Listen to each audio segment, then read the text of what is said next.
എല്ലാവർക്കും നമസ്കാരം. നാരായണീയം ദശകം 1 6-ാമത്തെ ശ്ലോകത്തെക്കുറിച്ച് ഇന്ന് ചിന്തിക്കാം. തത്തേ പ്രദ്യഗ്രധാരാധരലളിതകളായാവലീ കേളികാരം ലാവണ്യസൈകസാരം സുഹൃതി ജനദൃശാം പൂർണ്ണപുണ്യാവതാരം ലക്ഷ്മീ നിശങ്കലീലാനിലയനമൃതസ്യന്തസന്തോഹമന്ദ സിഞ്ചത് സഞ്ചിന്തകാനാം വപുരനുകലയേ മാരുതാകരനാഥ. ഈ ശ്ലോകം ഇങ്ങനെ ഒന്ന് ചൊല്ലി നോക്കിയതിന് ശേഷം ഓരോ വാക്കുകളുടെയും അർത്ഥത്തെക്കുറിച്ച് ചിന്തിക്കാം. തത്തേ, അതായത് തൽ തേ എന്നാണ് അർത്ഥം, അങ്ങയുടെ എന്ന്.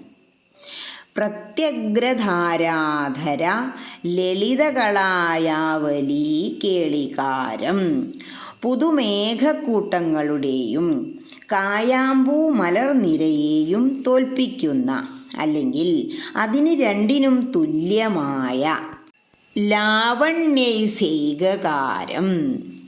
ലാവണ്യസ്യ ഏകസാരം, ലാവണ്യത്തിൻ്റെ മികച്ച സത്ത് ആയതും, സുഹൃതി ജനദൃശാം, സുഹൃതം ചെയ്തവരുടെ കണ്ണുകളുടെ, പൂർണ്ണപുണ്യാവതാരം, നിറഞ്ഞ പുണ്യം തന്നെയായി അവതരിച്ചതും, ലക്ഷ്മി നിശങ്കലീല, ശ്രീ ഭഗവതിക്ക് യാതൊരു ശങ്കയും കൂടാതെ നിലയനം, വിളയാടാനുള്ള സ്ഥാനമായതും, സ്യന്തസന്തോഹം സിഞ്ചത്ത്, അമൃതധാരയെ വർഷിക്കുന്നതുമായ, ഇവിടെ സഞ്ചിന്തകാനാം അന്ത, അമൃത, ധ്യാനനിരതരായവരുടെ ഉള്ളിൽ അമൃത് വർഷിക്കുന്ന, വപു, ഭഗവാന്റെ ശരീരം, അനുകലയെ, ഞാൻ നിരന്തരമായി ധ്യാനിച്ചു കൊള്ളുന്നു, മാരുതാകരനാഥ, അല്ലയോ ഗുരുവായൂരപ്പ എന്ന് വിളിക്കുക. ഇനി ഈ ശ്ലോകം ഒന്നുകൂടി ചൊല്ലി നോക്കണം. അർത്ഥമെല്ലാം മനസ്സിൽ വച്ചുകൊണ്ട് ഒന്നുകൂടി ചൊല്ലി നോക്കുക.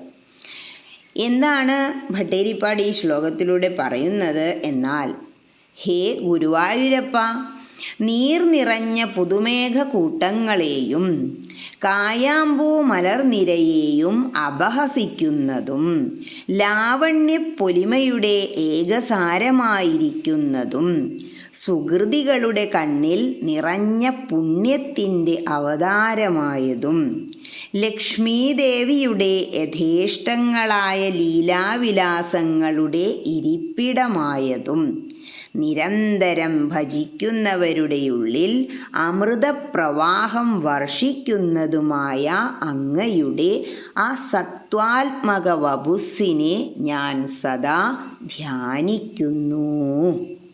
യഥാർത്ഥത്തിൽ ഈ 1-ാം അധ്യായത്തിലൂടെ പരബ്രഹ്മസ്വരൂപനായ ഗുരുവായൂരപ്പനെ അങ്ങോട്ട് സ്തുതിക്കുകയാണ് ഭട്ടേരിപ്പാട്. ഇവിടെ പൂർണ്ണപുണ്യാവതാരമായി അവതരിച്ചു വന്ന ഭഗവാന്റെ ആ ശരീരത്തെ, ആ വപുസ്സിനെ അങ്ങോട്ട് വർണ്ണിക്കുകയാണ്. കാരണം കഴിഞ്ഞ ദിവസം പറഞ്ഞതുപോലെ കൃഷ്ണസ്തു ഭഗവാൻ സ്വയം, എല്ലാ കലകളും തികഞ്ഞ അവതാരമാണ് ശ്രീകൃഷ്ണ ഭഗവാന്റെ അവതാരം. അതുകൊണ്ട് തന്നെ ഒന്നിനോടും ഇതിനെ ഉപമിക്കാൻ കഴിയില്ല എന്ന് ആദ്യത്തെ ശ്ലോകത്തിൽ തന്നെ ഭട്ടേരിപ്പാട് പറഞ്ഞിരുന്നു. വീണ്ടും അത് തന്നെ പറയാം. ഹേ ഭഗവൻ, അങ്ങയുടെ ഈ രൂപത്തിനെ, ഈ ലാവണ്യത്തിനെ നമുക്ക് യാതൊന്നുമായും ഉപമിക്കാനാവില്ല. ഇവിടെ 2 കാര്യങ്ങളാണ് പറയുന്നത്. നീർ നിറഞ്ഞു നിൽക്കുന്ന പുതുമേഘക്കൂട്ടങ്ങളെ, ഭഗവാന്റെ നിറം നമ്മളെന്താ പറയുക, കാർവർണ്ണനാണ് ഭഗവാൻ എന്ന് പറയും. മഴ പെയ്യാൻ തുടങ്ങുന്നതിന് മുമ്പ് മുകളിലേക്ക് നോക്കുമ്പോൾ നമുക്ക് ഭംഗിയേറിയ മേഘക്കൂട്ടങ്ങളെ കാണാൻ കഴിയാറുണ്ട്. അതുപോലെ കായാമ്പൂ മലർനിരയെയും, കായാമ്പൂവ് അത്ര മനോഹരമാണ്. അതുപോലെയാണ് ഭഗവാനെ അങ്ങയുടെ ശരീരത്തിൻ്റെ ഭംഗി എന്ന് പറയാണ് ഭട്ടതിരിപ്പാട്. ഇനി എല്ലാ അവതാര കഥകളെക്കുറിച്ച് നമ്മൾ പഠിച്ചാലും ഭാഗവതം ഇങ്ങോട്ട് എടുത്തു വച്ചാൽ ദശമം അങ്ങോട്ട് എത്തുമ്പോഴാണ് നമുക്ക് വല്ലാത്ത ഒരു സംതൃപ്തി അനുഭവപ്പെടുക.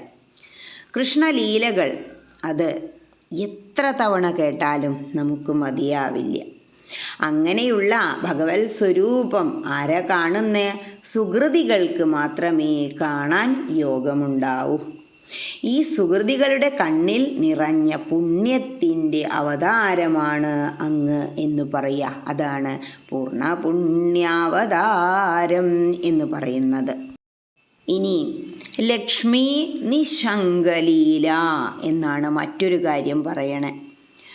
ലക്ഷ്മി ഭഗവതിക്ക് യാതൊരു ശങ്കയും കൂടാതെ ഭഗവാനിൽ വിളയാടാനുള്ള അവകാശമുണ്ട്. ഭഗവതി യഥേഷ്ടം അങ്ങനെ ലീലകളാടിക്കൊണ്ടിരിക്കുന്നു. അതായത് പ്രകൃതിയും പുരുഷനും ആണ് ലക്ഷ്മി ദേവിയും കൃഷ്ണനും എന്ന് പറയുമ്പോൾ, പ്രകൃതി ഉണ്ടെങ്കിലേ പുരുഷന് നിലനിൽപ്പുള്ളൂ. ഈ മായ അല്ലെങ്കിൽ ഈ സൃഷ്ടി ഇതുപോലെ അങ്ങനെ നിലനിൽക്കുകയുള്ളൂ. അതുകൊണ്ടാണ് ലക്ഷ്മി ദേവിക്ക് യഥേഷ്ടം ലീലാവിലാസങ്ങളാടാൻ ഭഗവാന്റെ മുന്നിൽ കഴിയുന്നു എന്ന് പറയുന്നത്. എല്ലാ ലീലകളുടെയും ഇരിപ്പിടമാണ് ഭഗവാൻ. ഇങ്ങനെ ഈ തത്വങ്ങളെല്ലാം മനസ്സിലാക്കി വച്ചിട്ടുള്ള സുകൃതികളെ കുറിച്ചാണ് പറയുന്നത്. ഈ സുകൃതം ചെയ്ത വ്യക്തികൾക്ക് മാത്രമേ അങ്ങയുടെ തത്വത്തെക്കുറിച്ച് മനസ്സിലാക്കാൻ കഴിയൂ, അല്ലെങ്കിൽ അതിനുള്ള അവസരം ലഭിക്കൂ. അങ്ങനെയുള്ളവർ അങ്ങയെ നിരന്തരം ഭജിച്ചുകൊണ്ടിരിക്കും. അങ്ങനെ ഭജിക്കുന്നവരുടെ മനസ്സിനുള്ളിൽ അമൃതപ്രവാഹം തന്നെയാണ് അങ്ങ് സൃഷ്ടിച്ചു കൊണ്ടിരിക്കുന്നത്. എങ്ങനെയാ സുകൃതികൾക്കുള്ളിൽ അല്ലെങ്കിൽ ഭഗവാനെ ഭജിക്കുന്ന ഭക്തരുടെ ഉള്ളിൽ ഭഗവാൻ അമൃതപ്രവാഹം സൃഷ്ടിക്കുന്നത്? നമ്മൾ ലൗകികർക്ക് ഒരുപാട് പ്രശ്നങ്ങളുണ്ട്, ഒരുപാട് വിഷമങ്ങളുണ്ട്, വേദനകളുണ്ട്. ഒന്നുകിൽ അത് ശാരീരികമായ വേദനകളായിരിക്കാം, അല്ലെങ്കിൽ മാനസികമായ വേദനകളായിരിക്കാം. അതുമല്ലെങ്കിൽ നമ്മുടെ സ്ഥാവര ജംഗമ വസ്തുക്കളെക്കുറിച്ചോർത്തുള്ള ദുഃഖങ്ങളായിരിക്കാം. പക്ഷേ ഇങ്ങനെയുള്ള പ്രശ്നങ്ങളെല്ലാം ഉള്ളവരാണെങ്കിലും ഈ നാരായണീയത്തിലൂടെ പോകുമ്പോൾ, ഭാഗവതത്തിലൂടെ പോകുമ്പോൾ, ഭഗവത്ഗീതയിലൂടെ പോകുമ്പോൾ എന്ന് വേണ്ട, ഭഗവാന്റെ ഏതെങ്കിലും ഒരു ഗ്രന്ഥത്തിലെ ഒരു ശ്ലോകത്തിലൂടെ അങ്ങനെ പോയിക്കൊണ്ടിരിക്കുമ്പോൾ അവർക്ക് സദാ ആനന്ദം അനുഭവിക്കാൻ കഴിയും. ഭഗവാന്റെ രൂപം തന്നെ ഭാഗവതത്തിൽ എങ്ങനെയാണ് തുടങ്ങുന്നത്? സച്ചിദാനന്ദരൂപായ.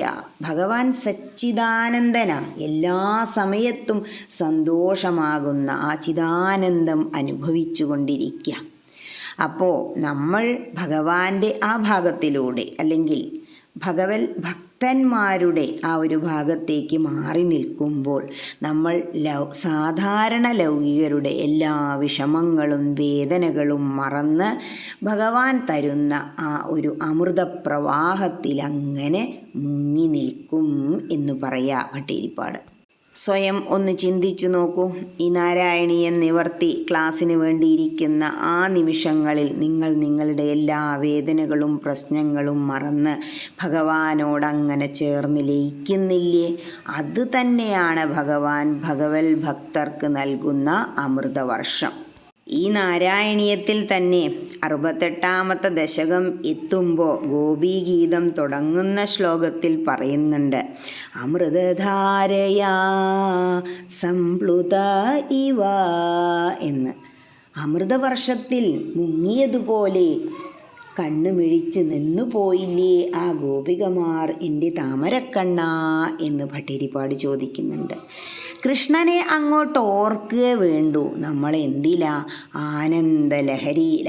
അതുതന്നെയാണ് ഭഗവാന്റെ അമൃതപ്രവാഹം.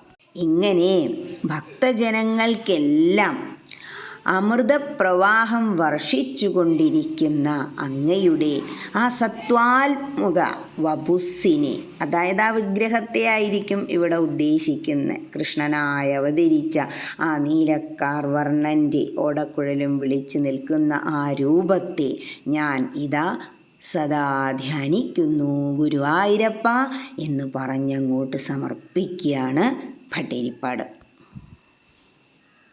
ഗീത എന്താ പറയണേ? തസ്മാൽ സർവേഷു കാലേഷു മാമനുസ്മര.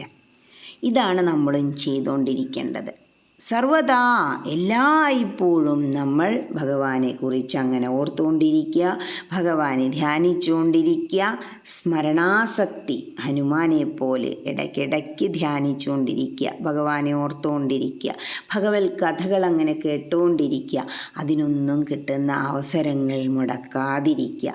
അതാണ് ഇവിടെ ഭട്ടതിരിപ്പാട് ഉദ്ദേശിച്ചത്. സാധാരണയുള്ള ലൗകിക ജീവിതത്തിൽ നിന്നും ലഭിക്കുന്ന സുഖങ്ങൾക്കെല്ലാം അപ്പുറം ഭഗവാന്റെ കഥകൾ കേൾക്കുമ്പോൾ, ഭഗവാന്റെ ആ രൂപത്തെ ധ്യാനിക്കുമ്പോൾ നമ്മുടെ മനസ്സിന് വല്ലാത്ത ഒരാനന്ദം ഉണ്ടാകുന്നു. അതുതന്നെയാണ് ആത്മാനുഭൂതി. അതിൻ്റെ ഒരു സുഖം അതനുഭവിക്കുമ്പോഴേ അറിയൂ. ഹരേ കൃഷ്ണ.